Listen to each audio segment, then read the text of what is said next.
Estuvimos hablando de los primeros 4 capítulos del libro de los Hechos.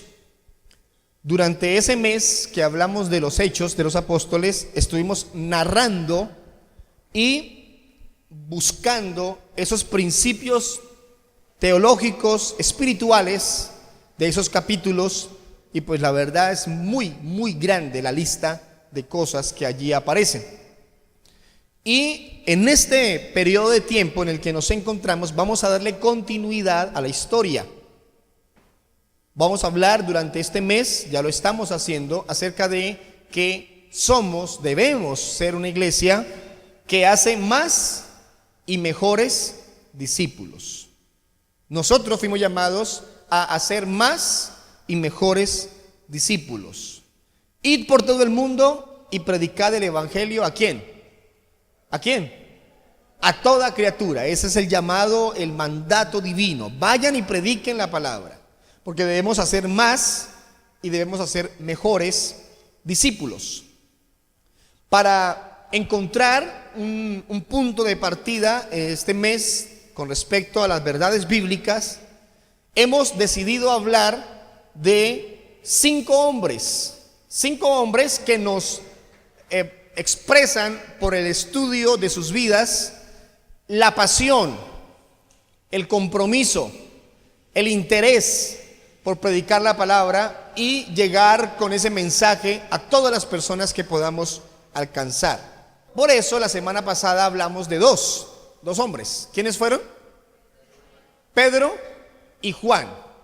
Y no hablamos de toda su vida, aunque hicimos alguna reseña, pero hablamos puntualmente de lo que les pasó en el capítulo 5. Pedro y Juan, como conclusión podemos decir, con una actitud fuerte, firme y obediente a Dios, dijeron: nos es necesario obedecer a Dios antes que a los hombres. Nos es necesario obedecer a Dios antes que a los hombres. Hoy hablaremos en el capítulo 6 y 7 de un solo hombre, de uno solo. ¿Cómo se llama el personaje del capítulo 6 y 7 de los Hechos? ¿Lo puede ubicar? Esteban. Vamos a hablar un poquito de Esteban. Iniciemos leyendo capítulo 6, versículo 1 al 8. Capítulo 6, versículo 1 al 8. 6, 1, 8, libro de los Hechos, para que comencemos la presentación del libro de Esteban, de la historia de Esteban.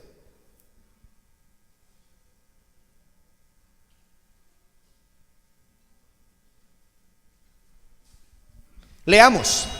En aquellos días, como creciera el número de los discípulos, hubo murmuración de los griegos contra los hebreos. Eso fue un conflicto, un encuentro de 2 trenes, ¿no? Griegos contra hebreos. De que las viudas de aquellos eran desatendidas en la distribución diaria.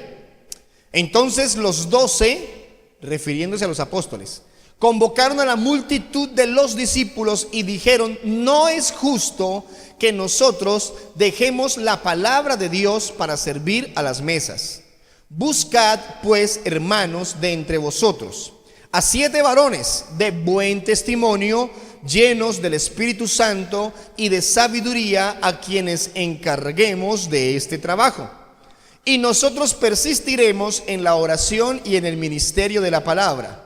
Agradó la propuesta a toda la multitud y eligieron a Esteban, varón lleno de fe y del Espíritu Santo, a Felipe, a Prócoro, a Nicanor, a Timón, a Parmenas y a Nicolás, prosélito de Antioquía, a los cuales presentaron ante los apóstoles, quienes orando les impusieron las manos.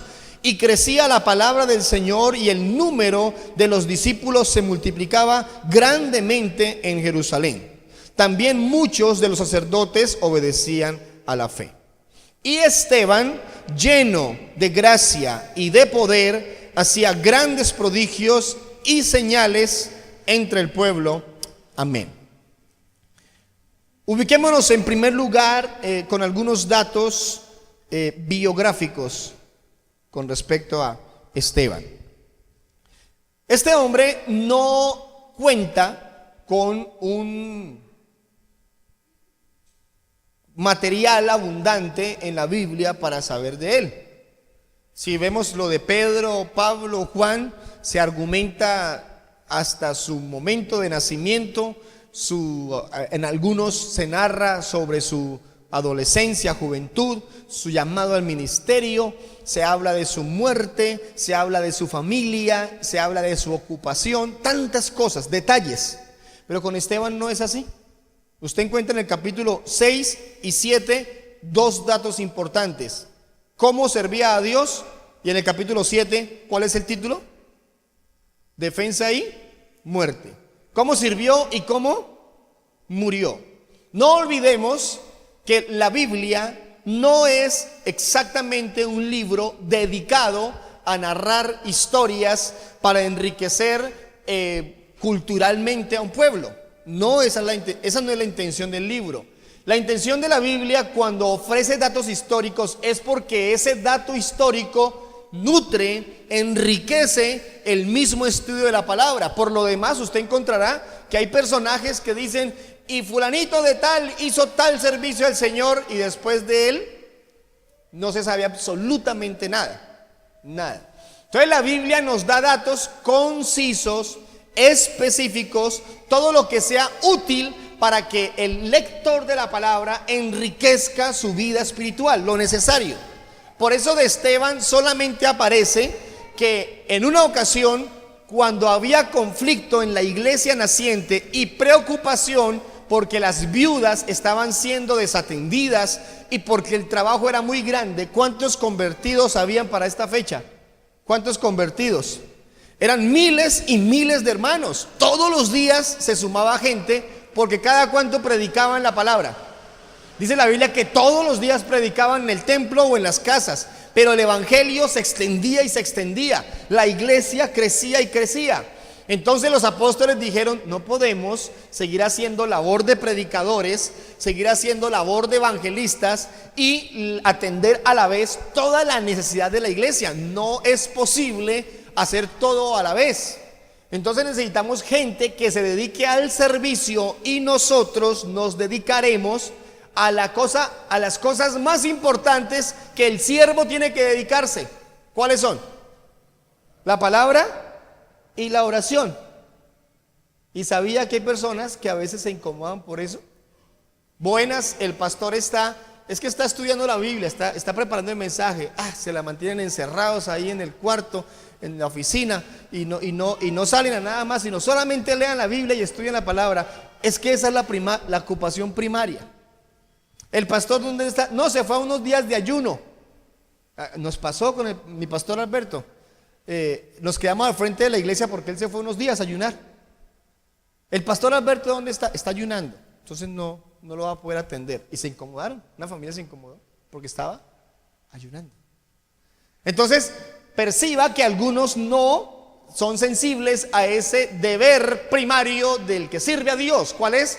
La palabra y la oración. Y otros debían servir. Cualquier tipo de persona podía servir como diácono.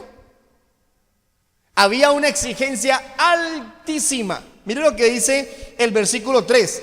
Busquen. Cuando dice busquen, está diciendo: no vayan y cojan allá a los que quieran, sino que esfuércense por ubicar, por seleccionar correctamente hermanos de entre vosotros. ¿Cuántos? 7. Mujeres u hombres. Varones.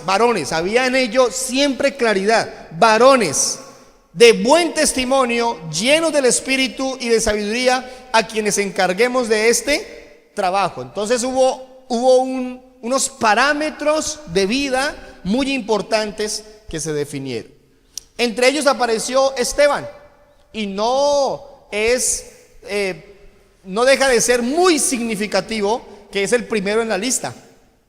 Encuentra usted que en la lista es el primer mencionado, y es del único que dan una característica espiritual. Los demás son como Esteban y 6 más, aunque los otros tuvieron papeles importantes, porque después los encontramos también evangelizando y predicando, por supuesto. ¿Qué significa el nombre de Esteban? Significa coronado. Esteban significa coronado. Y como dato muy importante, fue el primer mártir de la iglesia cristiana. Fue el primero. ¿Qué significa mártir? Mártir, ¿qué significa? Que muere por una causa, y en este caso por la causa de Cristo. Hechos 1:8 dice: y me seréis testigos. ¿Qué significa la palabra testigos en ese versículo? Significa mártires.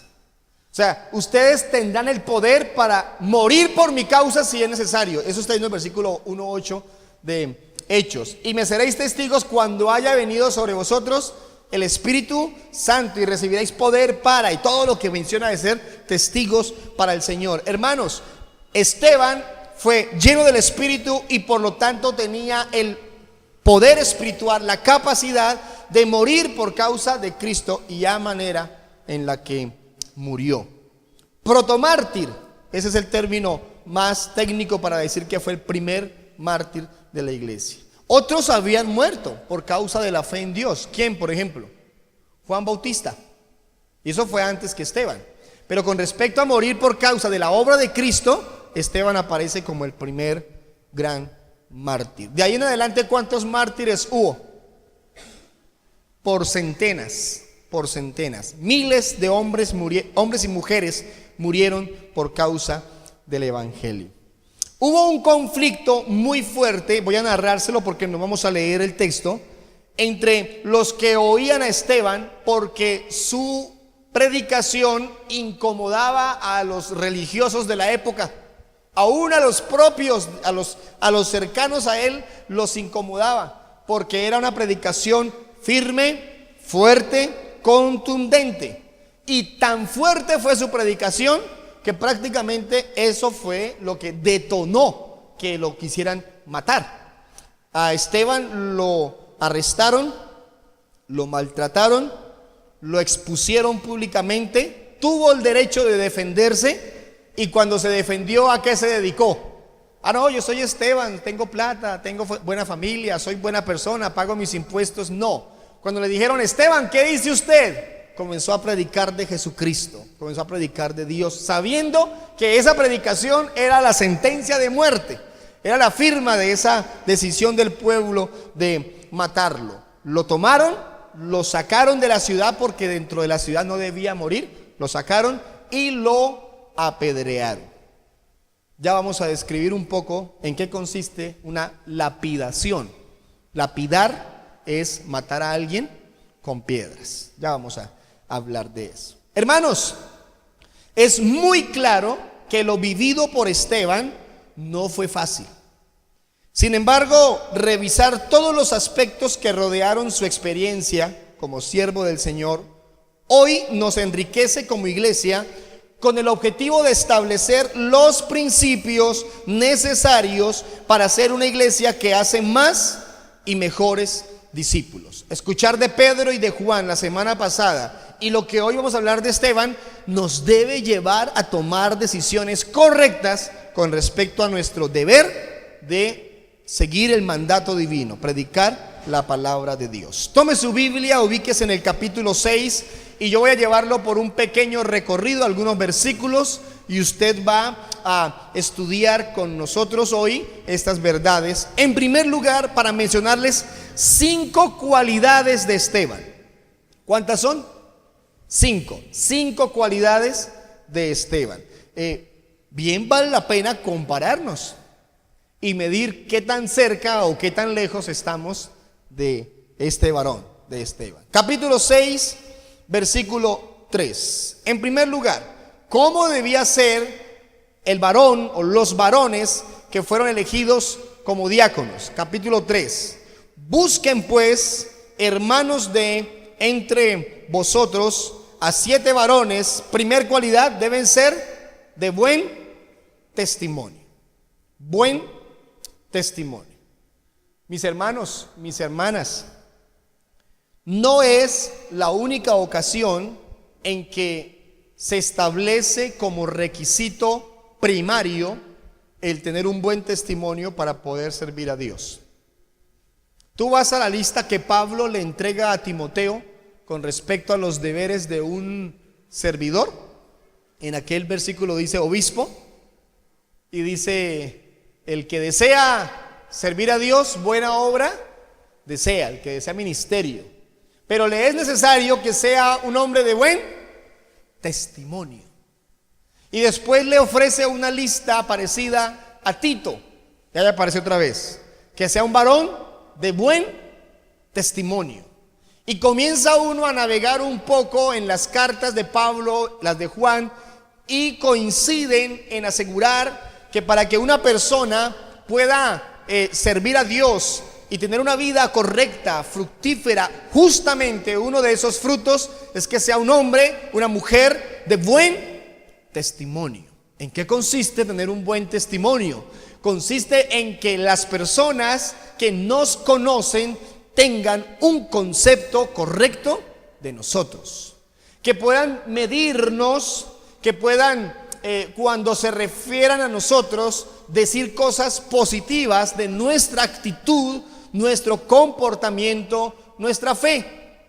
Porque ¿qué se dice hoy de las personas? Por ejemplo, cuando mueren o cuando se van. Era una buena persona, muy juicioso, era alguien así o con estas características. A veces son personas, los que se van o mueren, son personas con una vida difícil, personas complicadas, no son cristianos, tienen muchas luchas, pero sin embargo nos rebuscamos bien algo bueno para decir de la persona. ¿Por qué? Porque ese es el momento para hablar bien del que se fue, ¿cierto? Ahora, otros aprovecharán para hablar mal, porque eso es una realidad también. Iglesia, hermanos, hermanas, el tener un buen testimonio tiene que ver con que nuestra vida sea una vida conforme al plan de Dios, en una práctica permanente de todas las exigencias, mandatos que la palabra de Dios nos hace. Es tener una vida espiritual, es desarrollar hábitos piadosos, es tener una práctica correcta de la fe, es poder vivir conforme a lo que Dios establece y que los demás lo noten. Porque qué difícil es cuando se escuchan tantas cosas negativas de alguien, o cuando no se tiene un concepto correcto de la persona y eso le impide servir a Dios. Y es que es tan fácil manchar el testimonio frente a las personas, porque uno de una vez asume que estamos hablando de no cometer pecados públicos, o sea un pecado tan grave que cuando la gente se entere pues va a ser escándalo. No, actitudes, reacciones, palabras que son muy fuertes,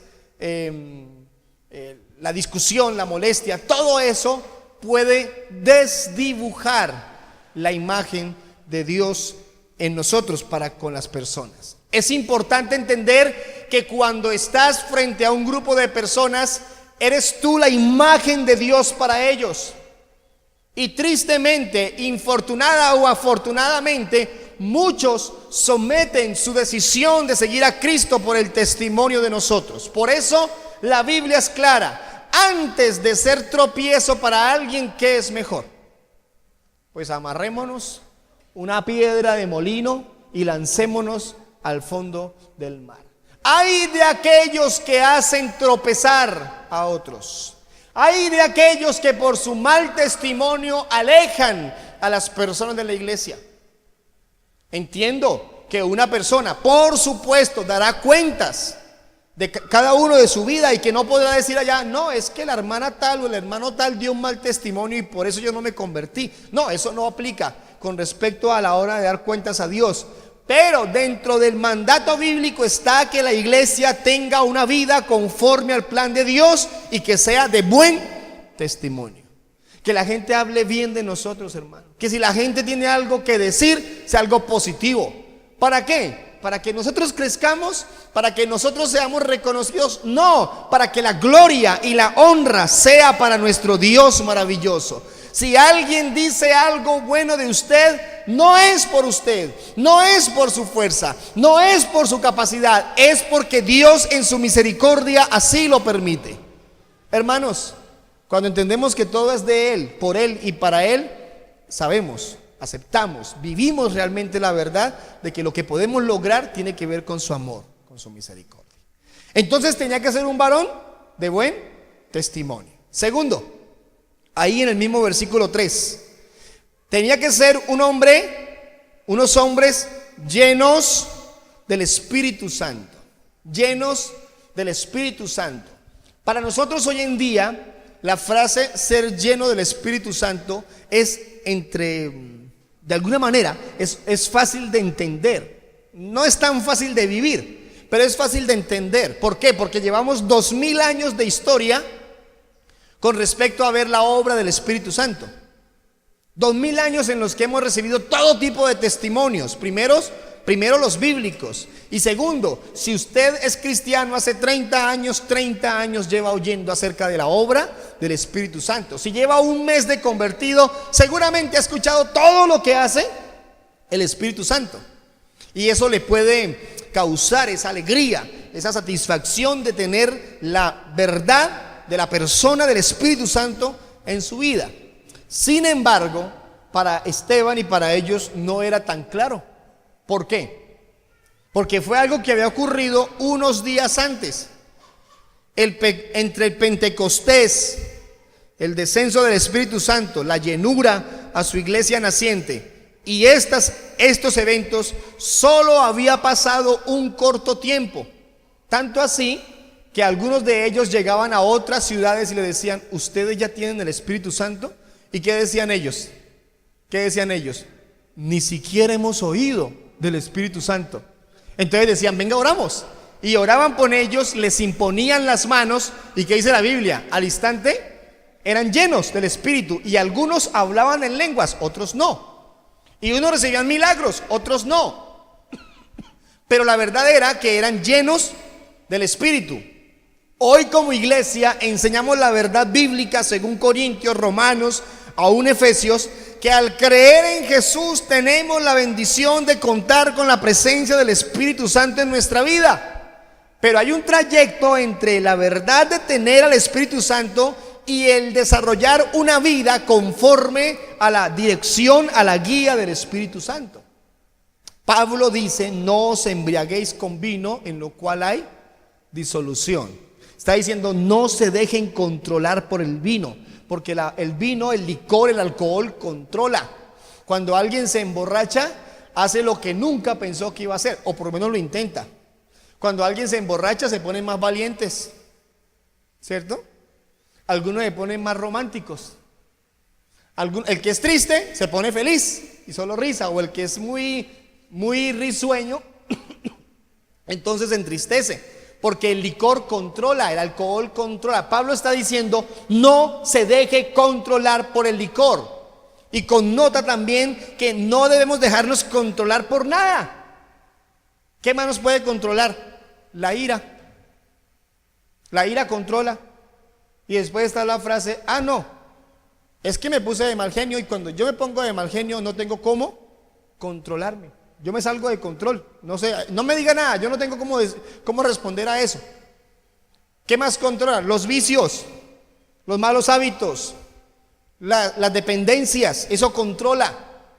Pero ¿qué dice la Biblia? No se dejen controlar por nada de eso. Antes bien, ¿qué dice el versículo? Sean llenos del Espíritu Santo. Es decir, desarrollen una vida totalmente controlada por la obra del Espíritu Santo.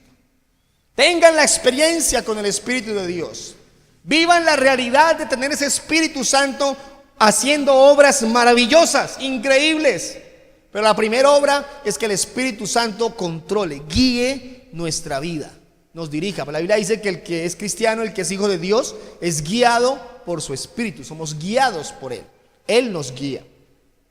Entonces la invitación para ellos fue: busquen hombres llenos del Espíritu Santo. Hombres con esa característica. Esteban tiene esa característica. Y tercero, versículo 3, llenos de sabiduría.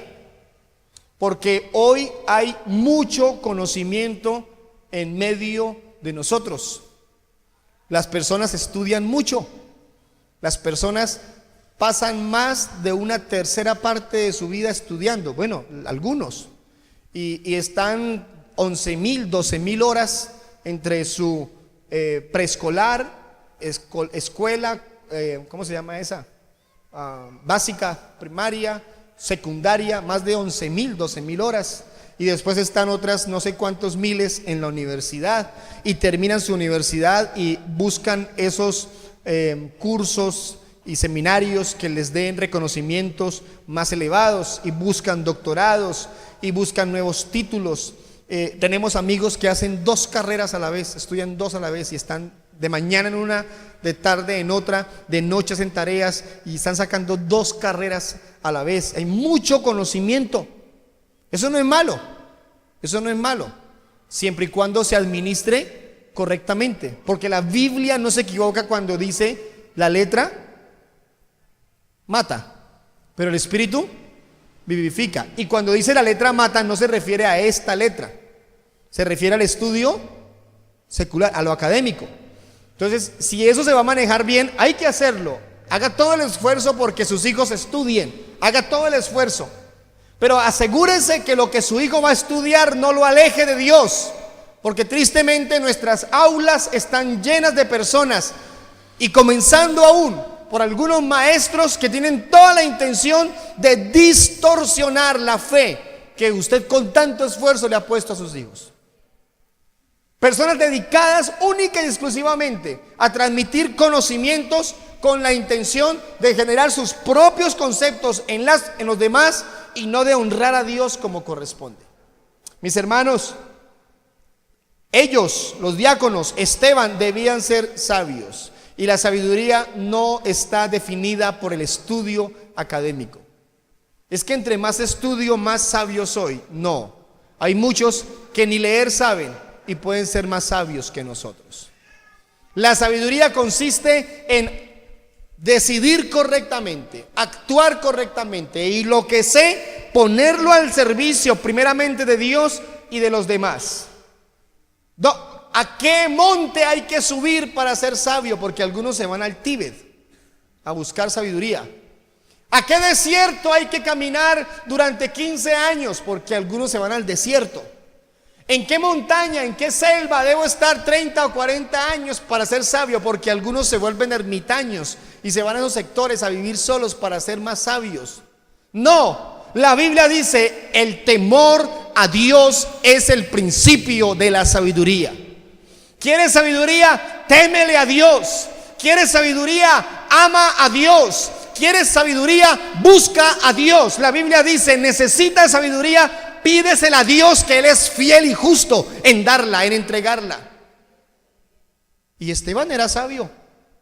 ¿Por qué? ¿Por qué? Porque era lleno del Espíritu Santo, porque era un hombre de buen testimonio, era un hombre que buscaba a Dios como correspondía. Miremos una característica más, van 3, miremos el versículo 5. Agradó la propuesta a toda la multitud y eligieron a Esteban, varón lleno de fe. Dios, danos esa fe. Danos esa fe. Tengo un amigo, ustedes lo conocen, y está creyéndole a Dios porque los médicos dijeron que la pierna había que quitársela.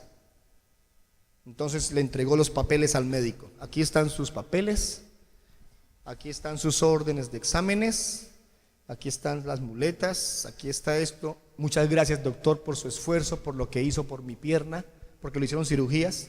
Muchas gracias por todo su apoyo, porque lo apoyaron psicológicamente para aceptar que debía perder la pierna.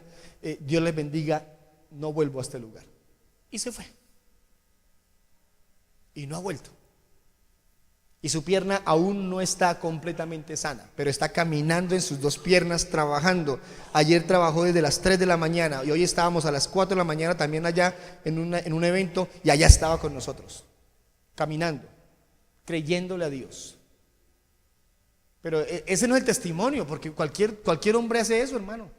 Una mujer con fuerza de voluntad hace eso, un hombre hace eso. Eso no es el testimonio. El testimonio es que le preguntamos: hermanos, entonces su fe es muy grande. Y él dijo: no, mi fe es pequeñita, porque es que no necesito mucha. Mi fe es pequeña, porque la Biblia dice que si tu fe es tan grande como un granito de mostaza. Con eso es suficiente para mover montañas. Me dijo, si mi fe fuera grande, yo no estaría ni aquí, dijo él. Mi fe es pequeña, pero es suficiente. ¿Sabe qué está diciendo la Biblia? Que Esteban era lleno de fe. ¿Sabe a qué fe se refiere esta? A su confianza en Dios, a su seguridad en Dios, a su capacidad de creer en Dios, poner su fe en Jesucristo y decir, aquí estoy, Señor, pase lo que pase, no me voy a desviar. La fe a la que se refiere aquí está diciendo, pase, venga lo que venga, ocurra lo que ocurra, las amenazas, las invitaciones a pecar, el llamado del mundo a volver atrás, no me voy a mover de este sitio, dice la Biblia, ni a diestra ni a siniestra. Aquí voy a estar, permaneceré con fe.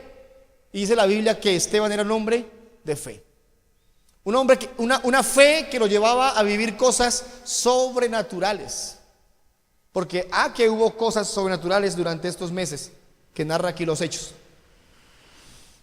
Un hombre que vivió cosas sorprendentes. Por eso el versículo 8 nos da la quinta característica. Era un hombre lleno de gracia y de poder. Lleno de gracia y de poder.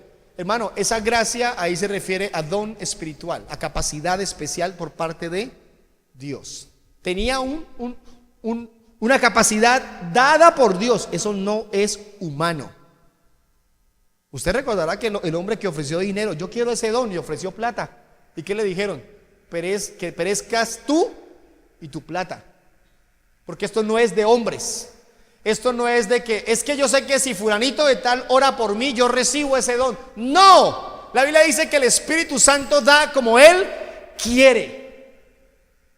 Y puede darte a ti todo lo que ni imaginaste que te daría. Porque esa es la obra del Espíritu Santo, esa es la obra de Dios tan maravillosa. Esteban fue lleno de gracia, de un poder especial, de una capacidad especial, donde se paraba, dejaba huella, causaba algo especial. La Biblia dice, hacía grandes prodigios y señales entre el pueblo. Hermanos,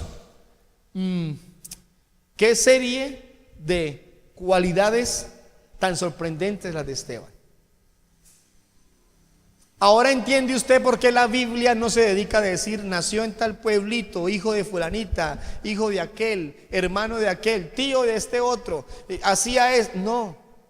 ¿Qué es lo importante para nosotros como iglesia hoy? Conocer esas cualidades poderosas de Esteban.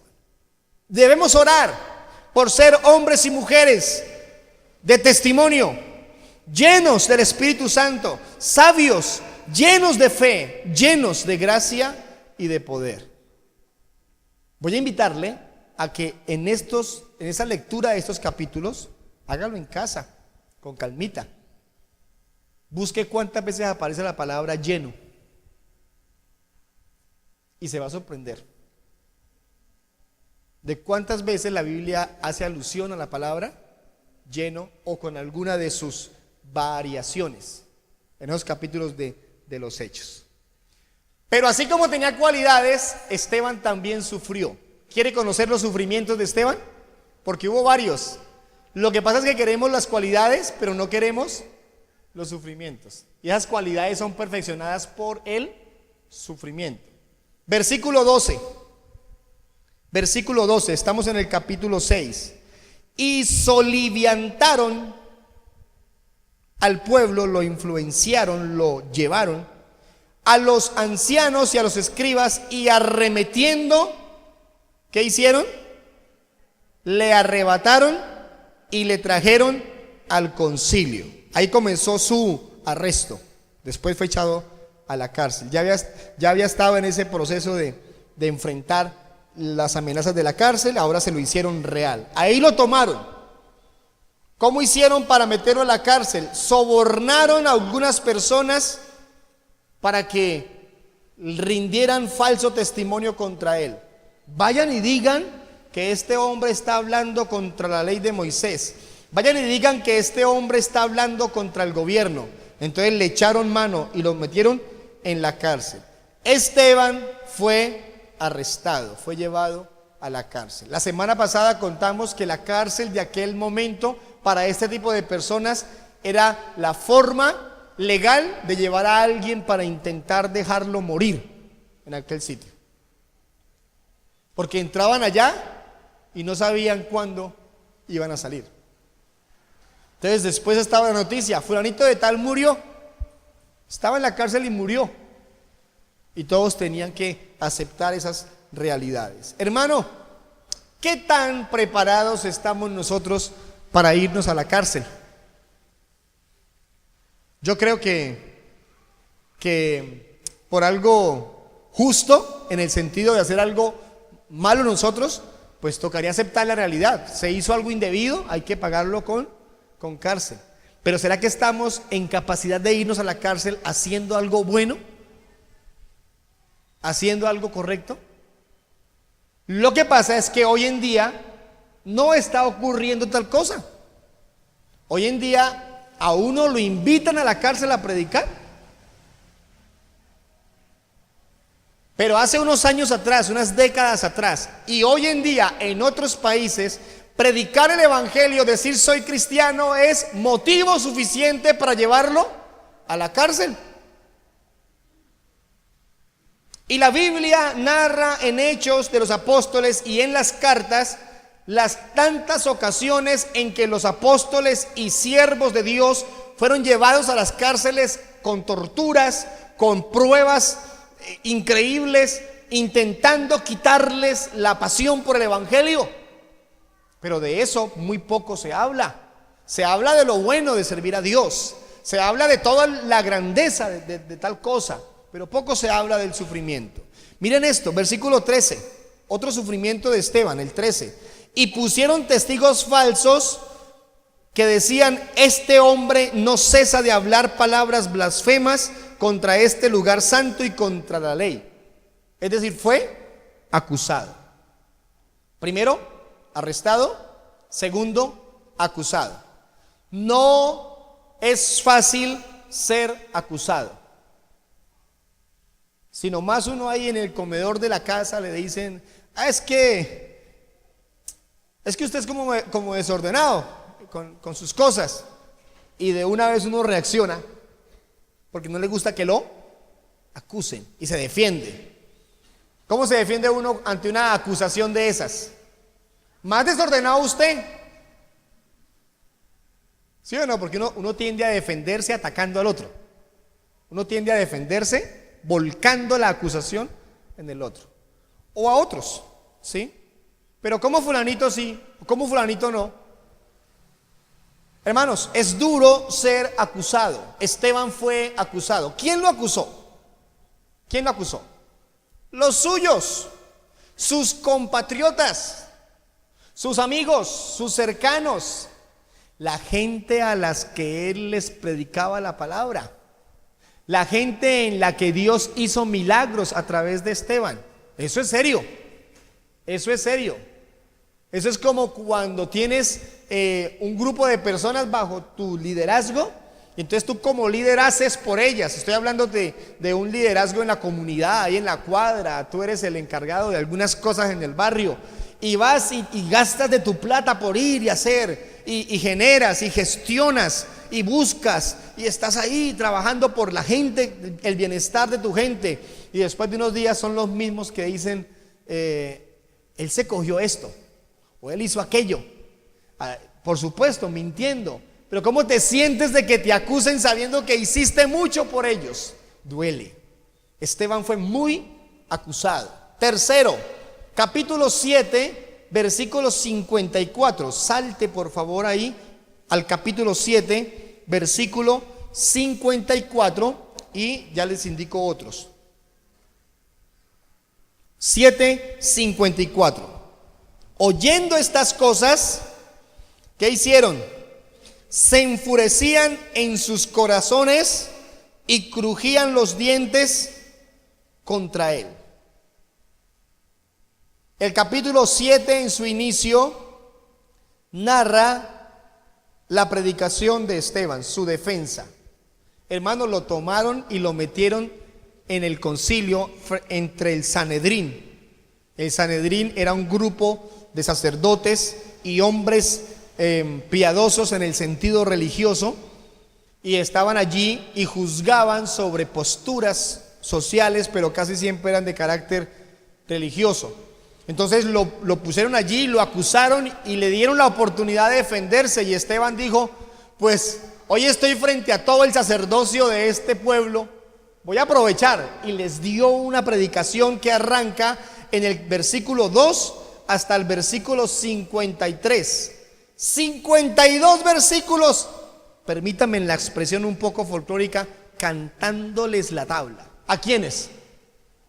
A lo más alto, a la cúpula social, política y religiosa del momento.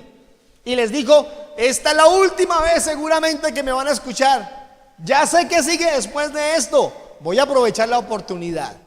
No se retractó, no negó su fe, no huyó, no le faltó el valor, porque era un hombre de testimonio, lleno del Espíritu, con sabiduría, lleno de gracia, de poder y de fe. Y tuvo la gallardía, el valor, el poder que Dios da para pararse y decirles todo tipo de cosas, y terminar su bosquejo diciendo: ustedes lo hicieron duros de cerviz, incircuncisos de corazón y de oídos, ustedes resisten al Espíritu Santo. Eso no es fácil que lo escucharan ellos. Y así fueron atacados, en el buen sentido de la palabra lo digo, por Esteban con respecto a la predicación. Hermanos, Esteban fue rechazado por esa forma de predicar. ¿No le parece muy diciente eso de que se enfurecían y era tanto su furia que crujían los dientes? Yo no soy capaz. De solo pensarlo ya se me desencajan un poquito. ¿Qué es crujir los dientes? Hacerlos, apretarlos hasta hacerlos sonar de la rabia. Es más una forma metafórica de decirlo. Uno diría: no, ¿quién hace eso? Sí, hay un problema para algunas personas que duermen. Sí, y eso.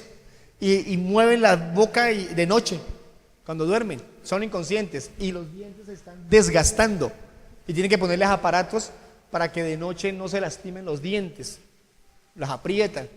Pero esto no fue por estar dormidos. ¿Por qué los hacían crujir? De la rabia contra Esteban. Versículo 57. ¿Qué dice? Entonces ellos, dando grandes voces, se taparon los oídos y arremetieron a una contra él. Se tapaba. ¿Uno cuándo se tapa los oídos, hermano? ¿Cuándo se los tapa uno? Cuando realmente lo que están diciendo es fuerte. Oiga, hermanos, miren esto, no voy a demorar. Es increíble que hay personas que no conocen de Dios, que se tapan los oídos para no escuchar de Dios. En cambio, hay personas que conocen de Dios, que no se tapan los oídos para escuchar una cantidad de cosas. ¿Cómo es la frase de cajón cuando están contando por ahí algo de otra persona? Ay, hable duro que todos escuchemos. Y a cambio de taparnos los oídos, como que más los aguzamos. ¿Para qué? Para oír, ¿cierto? Ellos se tapaban los oídos, pero eso no es lo importante del texto con respecto a lo que estamos enseñando. Ellos arremetieron a una, que es arremeter, lo tomaron. Y literalmente el estudio del pasaje enseña que lo maltrataron. O sea que a Esteban lo arrestaron, lo acusaron, lo rechazaron, lo maltrataron, lo torturaron. ¿Qué faltaba? Versículo 58. Y echándole fuera de la ciudad, le apedrearon. Y los testigos pusieron las ropas a los pies de un joven que se llamaba Saulo. Hermanos, apedrear es lo mismo que lapidar. ¿En qué consistía el ser apedreado de una persona? Yo en lo personal creo que morir apedreado es de las formas más duras de morir. ¿Qué buscaban al apedrearlo? Al apedrearlo buscaban humillarlo. Humillarlo. Porque ¿a quiénes mataban apedreados? Según la ley a muchos. A muchos. Pero era la práctica más permanente con respecto a los adúlteros y fornicarios. Entonces matar a alguien apedreado era matarlo de la manera más humillante. Por supuesto, la cruz también era una forma muy humillante de morir. Pero increíblemente buscaban al apedrearlos hacer más extensa su agonía. Es decir, que los mataban, los golpeaban con las piedras, no buscando causarle una muerte inmediata, porque una piedra en un lugar correcto le quita la vida a una persona inmediatamente. No, les lanzaban tantas piedras asegurándose que la persona fuera desfigurada por las piedras antes de morir y fuera consciente de ese dolor. Encontré un artículo de un periódico en el que narra cómo quedó físicamente un lapidado, un apedreado. Y tiempo faltaría para leerles todo el artículo. Eso sería, y es duro, creo que no es propio leerlo. Pero una sola frase. Dicen que al hacerle después la revisión al cuerpo, incluso sus riñones estaban en un lugar diferente. Los riñones del muchacho que apedrearon. Yo me pongo a pensar, ¿cómo le pegaron? Para que sus riñones no estuvieran en su sitio. Horas viviendo el dolor de sus huesos rotos en la cara, propio de las piedras, para después morir. Así murió Esteban, apedreado. Sin embargo, Esteban murió gozoso. ¿Qué dijimos de Pedro y Esteban? ¿Cómo salieron Pedro y Juan, ¿cómo salieron después de que los azotaron en la cárcel hace 8 días? ¿Cómo salieron? Gozosos de haber sido contados como dignos de sufrir por causa del evangelio. Y miren a Esteban, versículo 55. Devuélvase un poquito. Dice: pero Esteban, lleno del Espíritu Santo, ¿dejó de ser lleno del Espíritu Santo en algún momento? No, era lleno del Espíritu Santo, puestos los ojos en el cielo, puestos los ojos en el Señor. ¿Cómo vivió Esteban esos últimos momentos? Lleno del Espíritu y viendo hacia el cielo. ¿Para qué uno ve al cielo? ¿Para qué uno ve al cielo? ¿Qué significa eso? ¿Cómo? ¿Sí? Esa seguridad. O sea, necesito en mi dolor hacer físicamente algo que exprese que voy para donde el Señor. Aquí estoy, Dios. Puesto sus ojos en el cielo. Hermanos, la Biblia dice: no pongan los ojos en lo terrenal. No pongan las cosas no pongan los ojos en lo material, porque eso se acaba, eso termina. Yo imagino a otro muriendo apedreado. Le recomiendo las vaquitas. Ojo, no me descuide el negocio. Véndame la finca y reparta la plata en mis hijos. No, él estaba con los ojos puestos en el cielo, en lo que realmente es importante. Versículo 55, en la parte final dice: y vio la gloria de Dios y a Jesús a la diestra de Dios. Vio su gloria, su grandeza, su magnificencia, su poder, su soberanía. Él es excelso, soberano, eterno, magnífico. Eso estaba viendo Esteban. Y vio a Jesús.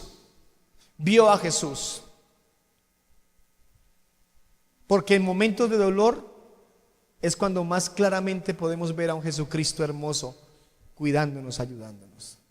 Porque en el mismo momento de tristeza, de angustia, ahí está nuestro Jesús para ayudarnos. Hermano, hermana, Perciba por favor lo significativo, lo imprescindible que es que como cristianos veamos la gloria de Jesús alcanzándonos, tocándonos, alimentándonos para seguir adelante en medio de cualquier circunstancia. Observemos cómo la manera que utiliza Dios para llevarnos adelante a pesar de todo lo malo, de todo lo difícil. La Biblia dice, aunque andes en valle de sombra de muerte, ¿qué pasa? Él estará contigo, estará con nosotros. No dice, no te voy a meter al valle de sombra de muerte. No dice, no va a pasar nada malo. Tranquilo que cuando usted es cristiano eso lo hace exento del dolor, la enfermedad, de los problemas. No. Cuando estés en esos momentos, ahí estaré contigo. Cuando estés mal, cuando llores por la preocupación, por el problema que tienes, levanta tus ojos al cielo y mira a Jesús. Ten la seguridad que Él está contigo. No dudes de eso. No dudes de eso ni un momento. Versículo 59. Y apedreaban a Esteban mientras él invocaba y decía, Señor Jesús, recibe mi espíritu. Murió orando. No murió renegando contra los demás. No murió renegando contra el gobierno de moda del momento. No murió renegando contra su situación económica. No murió renegando con la familia que le tocó. No murió renegando por la profesión que le tocó. No murió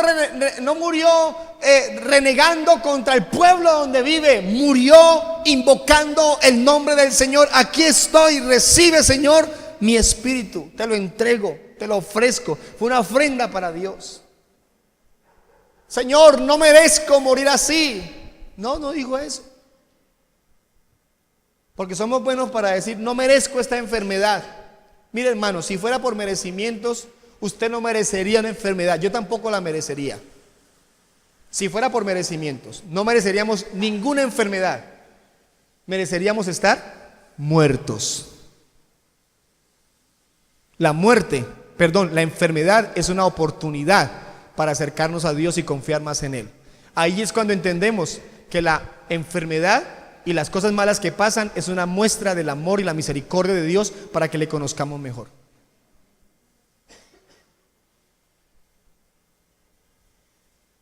Y el 60 es la conclusión de todo esto. 60. Y puesto de rodillas, clamó a gran voz, Señor, que caiga fuego del cielo y queme a toda esta gente. ¿Sí? Hazles lo mismo que a mí, que sepan que se siente morir a piedras. ¿Dijo eso? ¿Dijo eso? Nuestra frase, haz justicia, Señor. ¿Sabe que uno se vuelve bíblico ahí? Yo no digo nada, yo me quedo callado. Yo voy a esperar a que Dios venga y obre y les haga a todos ellos lo que se merecen. Ningún hombre de Dios hizo eso. Dios le dijo a Moisés, Moisés, hágame un favor, hágase para un ladito y yo le mato a todo ese pueblo y le doy uno nuevo. ¿Y sabe qué hizo Moisés? Que había sido rechazado, maltratado también, había sido blasfemado por el pueblo. Lo intentaron matar, lo intentaron echar. ¿Y sabe qué hizo Moisés? No, Señor, con ese pueblo que me diste, con ese pueblo tomaremos la tierra prometida. Porque un hombre de Dios, una mujer de Dios no le desea el mal a nadie. Un hombre de Dios no dice ojalá se estrelle. Un hombre de Dios no dice ojalá se le queme el negocio.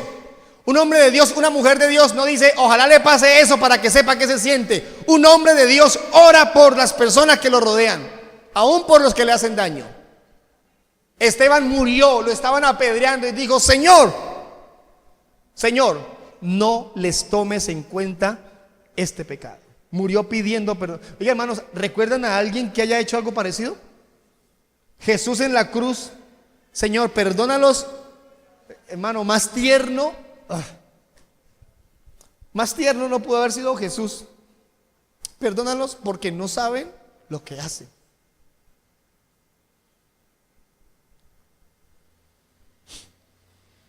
Mis hermanos, mis hermanas, perdonemos, toleremos, aceptemos, amemos. No carguemos más cargas que no corresponden cargar. Sigamos adelante. Terminamos. Póngase en pie, por favor, pero con la Biblia en la mano, que quiero leerles los versículos 1 al 4 del siguiente capítulo.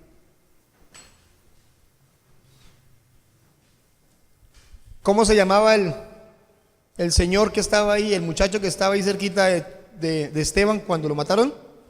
Saulo. Ahí comienza la historia de Pablo. Ese es nuestro quinto personaje. Dentro de 8 días, si Dios nos da la vida, hablamos de Felipe, pero el siguiente es Pablo. Capítulo 8, versículo 1 al 4. Y ahí terminamos. Y Saulo, que es Pablo, consentía en su muerte, es decir, estaba de acuerdo. En aquel día hubo una gran persecución contra la iglesia que estaba en Jerusalén, y todos fueron esparcidos por las tierras de Judea y de Samaria, salvo los apóstoles. Pero los demás, ¿qué les tocó hacer? Huir por causa de Cristo. Y hombres piadosos llevaron a enterrar a Esteban e hicieron gran llanto sobre él. Y Saulo asolaba la iglesia y entrando casa por casa arrastraba a hombres y a mujeres y los entregaba en la cárcel. Pero mira el versículo 4, por favor. Pero los que fueron esparcidos iban por todas partes renegando contra Dios, contra el gobierno. ¿Qué estaban haciendo?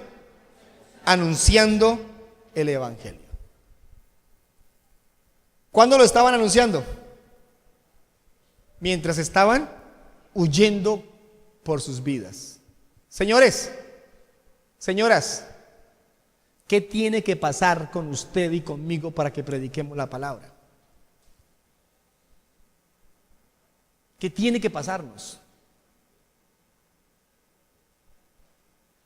¿Qué persecución tiene que levantarse en este país para que la iglesia reaccione y predique el evangelio?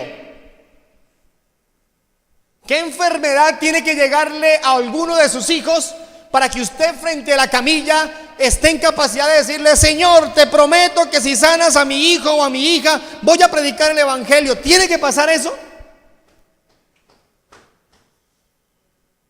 ¿Tiene que pasar que vengan amenazas de otro lugar? ¿Tiene que desbordarse el río?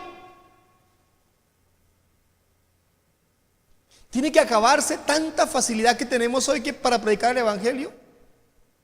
Porque hoy nos invitan a predicar, hermano. Nos buscan para que prediquemos.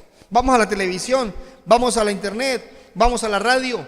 Hay puertas abiertas para predicar, y entre más abierto, menos se predica. Históricamente, la iglesia, cuando más ha crecido, es cuando ha sido perseguida. Históricamente. No esperemos a que pase algo malo para predicar la palabra. No le estamos diciendo gánese 10, gánese a 1. Nos quedan 6 meses de este año. Gánese a 1. Ganémonos a 1, cada uno.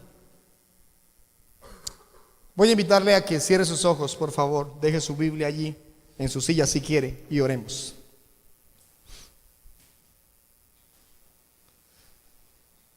Padre, Pedro, Juan y Esteban son hombres que pagaron un altísimo precio con tal de hacer tu voluntad y de servirte con toda la pasión que lo hicieron. Fueron hombres arrojados, osados, comprometidos con esa verdad gloriosa de tu palabra. Y hoy los estudiamos con la intención de crecer como iglesia en estas verdades. Quiero orar, Señor, con la iglesia, pidiéndote que nos hagas personas de testimonio, llenos del Espíritu Santo, sabios, llenos de fe, llenos de gracia y de poder, capaces de enfrentar el arresto, la acusación, el rechazo, incluso el maltrato, la tortura o la muerte, si fuera necesario, por causa de ti. Pero que con gran gozo podamos predicar tu palabra como lo hizo Esteban, con nuestros ojos puestos en el cielo, para ver la gloria de Dios, tu gloria, para ver al mismo Jesús en su grandeza y magnificencia, para nunca dejar de orar, nunca perder la esperanza en ti, y aún muriendo, sufriendo, estar en capacidad de orar por nuestros transgresores, por aquellos que nos lastiman, por aquellos que huyen a la verdad de tu palabra, por aquellos que hablan mal, por aquellos que señalan, critican. Ayúdanos a tomar reacciones correctas, a ser de testimonio en esta ciudad.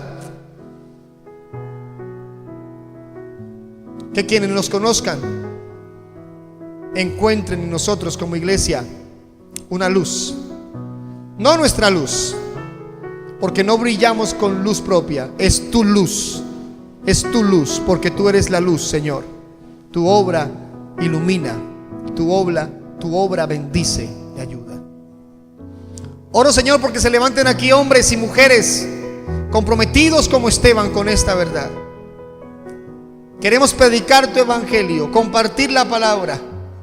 No tenemos que esperar a que pase algo malo, Señor. Creemos que pueden pasar ahora. Te lo pedimos con todo el corazón, Señor. Ayúdanos, ayúdanos. ¿Dónde estás? Si quieres presentar alguna petición ante el Señor, levanta por favor la mano. Si estás enfermo, con problemas, levanta tu manito, vamos a orar. A los que nos escuchan, nos ven por la internet, sea una oportunidad también para orar por las necesidades. Padre, maravilloso Dios, a ti que nos conoces completamente y que sabes la circunstancia que cada uno pueda estar viviendo, oro con la fe que hoy hemos mencionado, teniendo a Esteban como ejemplo, para que ocurran cosas sobrenaturales sobre aquellas personas que están necesitando un milagro y que conforme a tu voluntad quieres hacer algo en esta mañana. Oramos por el enfermo para que conforme a tu poder y gloria lo sanes. Oramos por el que está sufriendo para que le dé las fuerzas para seguir adelante. Oramos por el que no tiene lo necesario para su comida, para su techo, su vestido. Dales por favor, Señor. Sé tú el proveedor, como hasta aquí lo has hecho. Te lo pedimos todo en el santísimo nombre de Jesucristo. Amén y amén.